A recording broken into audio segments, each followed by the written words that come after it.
Xin chào các bạn, chào mừng các bạn đã đến với kênh Thảo Sa Chột. Đây là loạt series hướng dẫn các hợp âm mở của các cái hợp âm trong guitar. Thì bước qua bài 2 này, trước tiên mọi người download cái file PDF ở dưới. Nó sẽ chứa các cái hợp âm. Thì trong loạt series này sẽ hướng dẫn các hợp âm đó và các bài hướng dẫn luyện tập qua sự hướng dẫn của cô Susan. Mong mọi người ủng hộ mình và luyện tập vui vẻ nhé.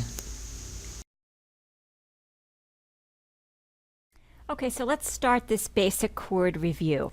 The first one is an A chord, and sometimes people play it with fingers 1, 2, 3, sometimes 2, 3, 4. Really, I vary it depending on what chord I'm going to, but always keep in mind that the fifth string is your bass. That's the lowest string that you're going to strum or pluck. So here's your A chord. For A7, A dominant 7, they call it sometimes, you're going to take off your pinky and move your third finger to the second string. So I'm using fingers 2 and 3, and again, fifth string bass. A major 7, you can keep the dominant 7 and add your first finger to the third string, like that. Let's talk for a second about chord qualities too before we move on. The A major chord has a very sort of happy, bright sound. The A dominant 7 tends to sound a little bluesy. And the A major 7, I just think of it as sort of pretty, almost new age sounding. There's A major 7. Now the A minor chord. Second finger stays where it is. And we shape the A minor like that. Fifth string is your bass. The minor chords, minor triads, have a very sad sound, kind of darker.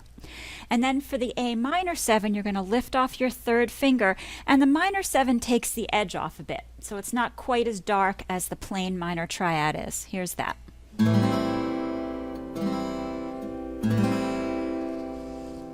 As far as your B chords, B7 is the first one we'll look at, and that's a little awkward to play sometimes. Kind of every other string with fingers 2, 3, and 4. The fifth string is your root for a B7, sounds like this. And your B minor chord looks like this. Fourth string will be your root. Strum only 4 strings.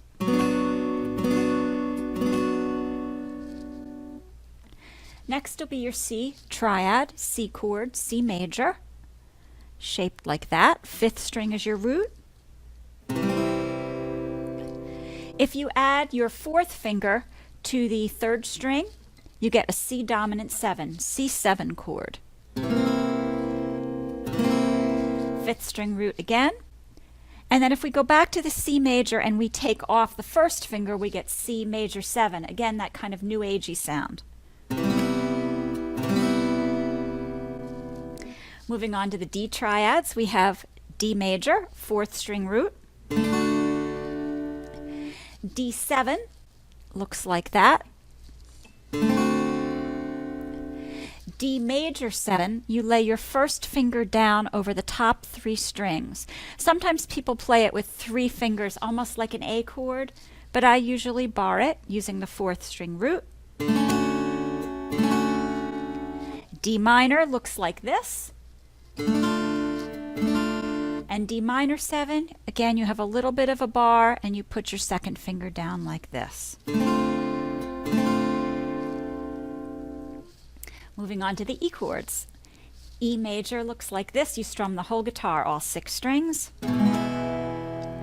E7, lift off your third finger. E minor looks like this. And E minor 7, you lift off your third finger again, strum the whole guitar. F chord is kind of a mini bar. Your first finger lays down over the top 2 strings. F looks like this. F major 7, you leave the first string open. Again, strumming 4 strings, sounds like this. And lastly, your G chords.